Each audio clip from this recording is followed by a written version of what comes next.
Bonjour et bienvenue sur ce studio TV sur le salon iVolution 2020, un studio TV sur lequel on balaye un peu différents usages de l'hydrogène.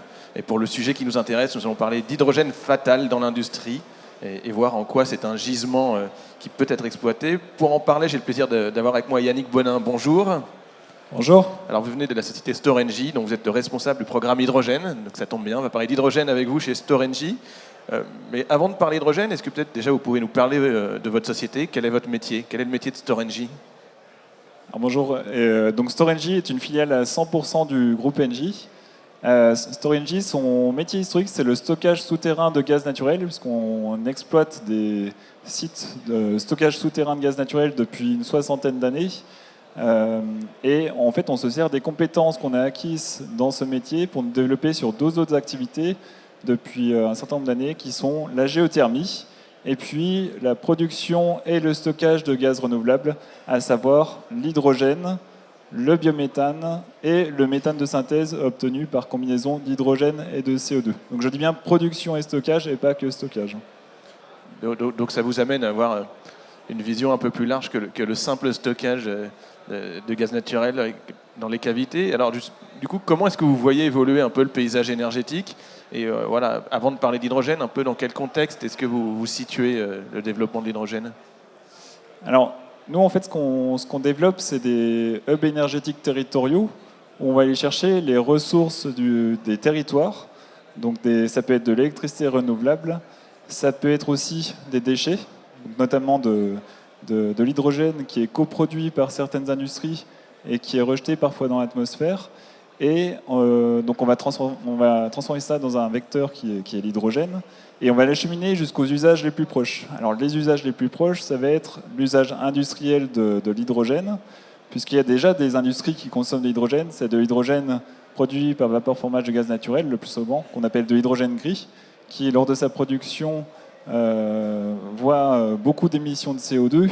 Donc l'idée, c'est de substituer cet hydrogène gris par de l'hydrogène renouvelable produit à proximité. Et alors pourquoi à proximité? Parce qu'en plus, cet hydrogène gris est souvent transporté par camion sur de longues distances, ça peut dépasser une centaine de kilomètres. Donc l'idée, c'est de le produire de façon vertueuse, soit avec de l'hydrogène renouvelable par électrolyse, soit à partir d'hydrogène coproduit, et en limitant au maximum ce transport. On va accumuler cet usage industriel avec des usages mobilité. Alors tout type de mobilité, hein. L'idée c'est dans le cadre de renouvellement de flottes de véhicules, que ce soit des bus, des camions bennes, des camions, des véhicules utilitaires, tout ce qui peut être maritime aussi et ferroviaire, on va aller renouveler ces flottes de véhicules avec des flottes de véhicules à l'hydrogène qui apportent un certain intérêt parce que les émissions ne sont que de l'émission d'eau. Et on a en même temps toute la flexibilité qu'on peut avoir avec des véhicules thermiques, c'est-à-dire un temps de recharge rapide, une autonomie plus longue. Et donc c'est ça qu'on fait sur les territoires. Vraiment le développement de hubs énergétiques territoriaux avec cette solution hydrogène. Donc des développement de hubs énergétiques dans les territoires. Et quel est le rôle de Storengy dans cet écosystème que vous venez de décrire? Alors le rôle de Storengy, nous on a un rôle d'intégrateur.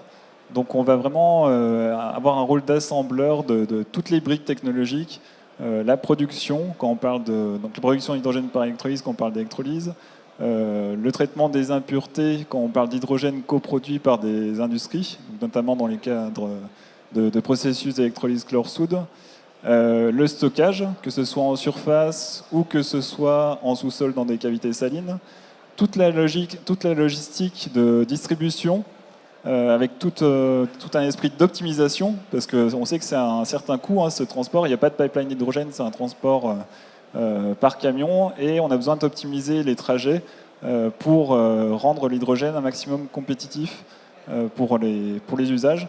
Et le lien avec les utilisateurs, parce qu'un projet, pour faire un projet qui tourne commercialement, on ne part pas d'une bonne solution technologique, on part des besoins des utilisateurs. Donc on va accumuler les usages auprès des utilisateurs pour donner du sens à ce projet. Alors dans tout cet écosystème avec toutes les solutions, côté production, côté usage, il y a ce que certains appellent l'hydrogène fatal, vous parlez plutôt d'hydrogène coproduit. Alors est-ce que vous pouvez nous dire pourquoi vous parlez d'hydrogène coproduit et comment est-ce qu'on peut le définir? Alors effectivement, les industriels qui coproduisent de l'hydrogène parlent plutôt d'hydrogène coproduit et pas d'hydrogène fatal. Alors je pense qu'on parle d'hydrogène fatal parce qu'on fait le lien avec la chaleur fatale et on a la même vertu d'aller récupérer cet hydrogène qui est coproduit et de le réutiliser à bon escient. Alors pourquoi on ne parle pas d'hydrogène fatal? Parce qu'en fait, dans certains cas, les industriels peuvent déjà valoriser une partie de cet hydrogène qui est coproduit, dans des processus de chauffage par exemple, donc ils peuvent le brûler pour se chauffer. Mais il peut y avoir effectivement de l'hydrogène qui est aussi rejeté dans l'atmosphère. Donc nous, la source qui nous intéresse, c'est l'hydrogène qui est coproduit par électrolyse chlore-soude. Donc l'électrolyse chlore-soude, c'est quoi? C'est en fait, ça va être un processus d'électrolyse dans l'industrie du chlore, donc des chimistes, hein, et la matière première, c'est de l'eau saturée en sel. Cette eau saturée en sel, il se trouve que nous, en fait, c'est notre déchet à nous quand on creuse une cavité saline, que ce soit pour aller stocker du gaz ou demain de l'hydrogène. Donc en fait, il y a une sorte de boucle vertueuse où quand on creuse une cavité saline, on a un déchet qui est la saumure. Des chimistes utilisent cette saumure dans l'industrie du chlore dans le processus d'électrolyse chlore-soude, et ils ont ce coproduit qui est l'hydrogène, qui est parfois rejeté dans l'atmosphère, parfois valorisé pour faire du chauffage.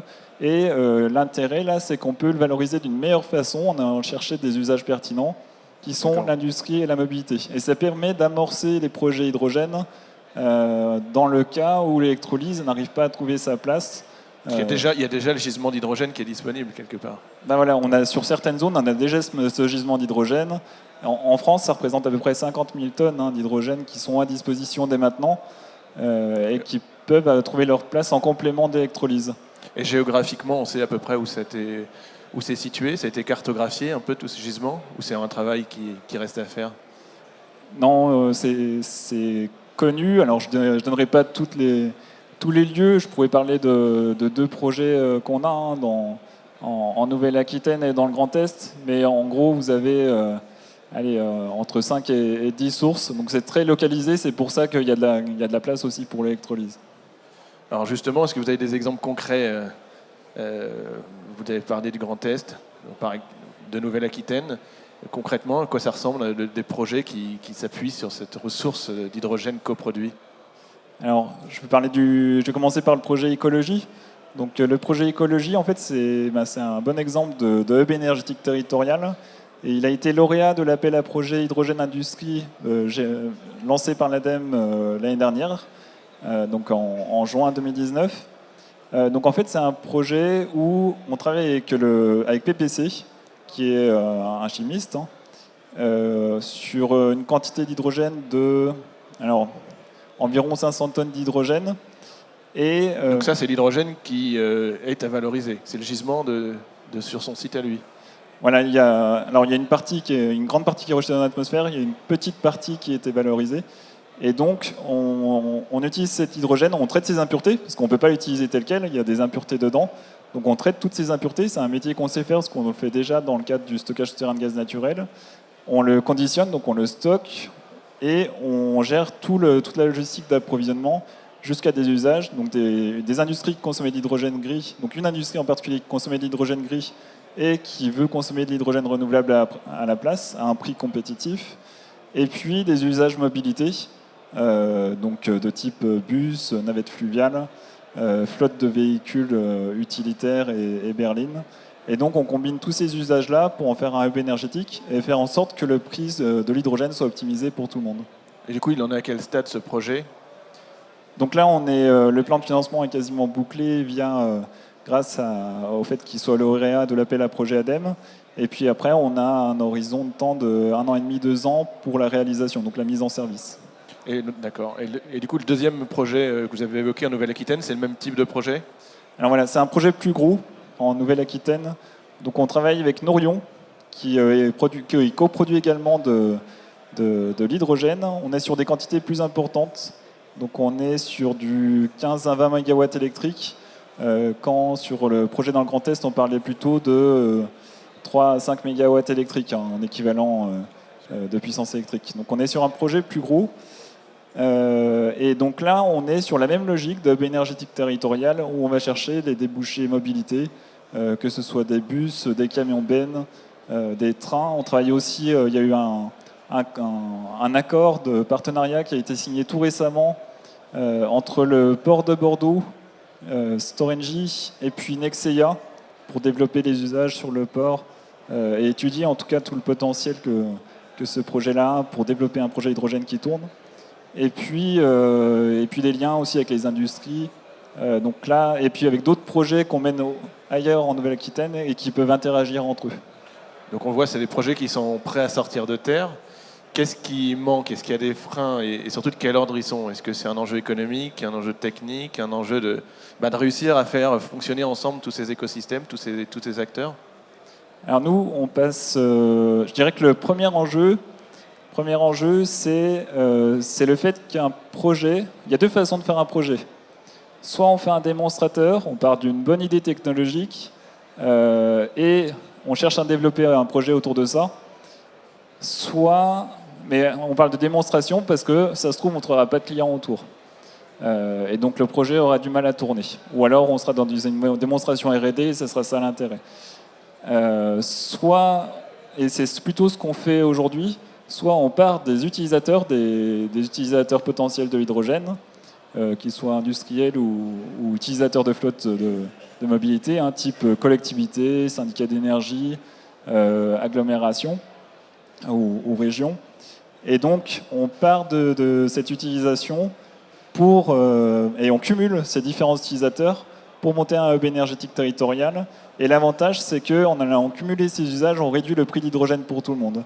Alors après, qu'est-ce qui fait que les projets vont tourner? Une fois qu'on s'est entouré de tous ces utilisateurs, on va s'entourer d'autres acteurs, de partenaires. Et puis, pour réussir à faire en sorte que le projet puisse tourner, on a besoin d'un petit coup de pouce pour réussir à être plus compétitif que l'hydrogène gris. Alors ce qui est bien, c'est qu'il y a des outils financiers qui sont mis sur la table, qui ont été mis sur la table en 2019, et puis il y a un nouvel élan qui est lancé en 2020. Donc notamment les appels à projets hydrogène ADEME, que ce soit sur la mobilité ou sur l'industrie. Et donc là, on va constituer un dossier pour aller chercher les leviers de financement pour essayer de réduire un peu le prix de l'hydrogène et faire en sorte qu'il soit acceptable par tout le monde. Ce qui est bien, c'est que l'appel à projet hydrogène mobilité est bien conçu dans ce sens-là. C'est que c'est une aide à l'investissement sur toute la chaîne de valeur. Puisqu'on parle de la production, où il faut réussir à réduire le prix de l'hydrogène, mais aussi on parle de l'utilisateur qui a des véhicules, des flottes de bus à acheter. Le prix est plus cher que le véhicule thermique, donc il faut l'aider à acquérir ces véhicules. Donc c'est vraiment ce levier-là dont on a besoin pour réussir à monter un projet qui tourne. Alors vous l'avez déjà un peu expliqué, c'est des projets qui se font avec d'autres acteurs. Est-ce que vous sentez une dynamique, une émulation autour de ces gisements, de ce potentiel? Et à quel type d'acteurs vous travaillez plus précisément? Alors oui, les principaux acteurs avec lesquels on travaille, c'est déjà les utilisateurs, donc que ce soit des collectivités, que ce soit des entreprises qui ont des flottes de mobilité en propre, ou des syndicats d'énergie. Donc là, il y a un vrai partenariat à monter avec ces utilisateurs-là et on présente les dossiers ensemble pour aller chercher les leviers de financement pour que les projets tournent. Les autres, on va chercher des partenaires aussi, puisqu'on a besoin d'équipementiers pour construire l'équipement électrolyse quand on parle d'électrolyse, ou d'un industriel qui coproduit, donc les chimistes, quand on parle d'hydrogène coproduit. Et également donc, sur toute la chaîne de valeur, on a besoin de différents partenaires. Et puis je dirais, les autres acteurs qui sont essentiels, ce sont ceux qui vont apporter le petit coup de pouce pour que les projets tournent, donc type ADEME, ou alors via des appels à projets européens, ou régionaux aussi. Et dans ce paysage-là, les collectivités, elles ont identifié l'hydrogène en général et l'hydrogène coproduit dans le catalogue des outils et des solutions disponibles? Alors il y a différents cas de figure. Soit on rencontre des collectivités qui connaissent déjà le sujet et qui souhaitent avancer, monter un projet et de le faire en équipe finalement. Et c'est vraiment collectivement qu'on y arrive. Il y a d'autres collectivités qui ne connaissaient pas ce sujet-là, qui connaissaient par exemple la mobilité électrique, la mobilité au GNV, qui découvrent l'hydrogène. Et donc on présente les avantages et inconvénients de chaque solution. L'avantage de l'hydrogène étant pour la mobilité que quand on le produit, on a soit des émissions d'oxygène quand on le produit par électrolyse, soit on est plutôt dans ce qu'on pourrait dire du recyclage de déchets quand on parle d'hydrogène coproduit. Donc c'est plutôt vertueux, hein, tout comme la chaleur fatale est vertueuse. Et puis quand on parle de mobilité, il y a tout l'aspect, donc on émet que de l'eau quand on roule. Donc là, pas d'émission de gaz à effet de serre quand on roule, ce qui est un vrai avantage pour la pollution de l'air. Ça parle aux collectivités, et le temps de recharge. Ça parle aux collectivités, j'imagine, cet argument pollution de l'air. C'est un vrai sujet qui touche tout le monde. Aujourd'hui, et moi le premier, quand je marche dans la rue, je supporte de moins en moins de sentir l'essence partout, d'entendre le ronron des moteurs. Et en même temps, moi aussi j'ai un véhicule, j'utilise un maximum de transport en commun, mais parfois on est bien obligé d'utiliser un véhicule. Et on a besoin d'avoir cette souplesse qui est apportée par les véhicules thermiques. Et en fait, l'hydrogène, c'est un peu le meilleur des deux mondes entre le véhicule électrique et je dirais le véhicule thermique, parce qu'on a un véhicule propre et en même temps la flexibilité qui est apportée par un temps de recharge rapide, une autonomie. Le même usage, en fait. Le même usage dont on a l'habitude. C'est ça, le même usage. Et au lieu d'avoir plein de bornes de recharge partout, on a une station mobilité hydrogène qui est l'équivalent d'une station d'essence ou diesel classique. Très bien. Alors il ne nous reste plus qu'à suivre le développement de ces premiers projets dont vous nous avez parlé. Hein, dans l'année ou les 2 ans à venir, ça devrait se concrétiser. Puis il ne me reste plus qu'à vous remercier d'être venu nous expliquer ces projets autour donc, de l'hydrogène coproduit. Merci beaucoup. Merci beaucoup.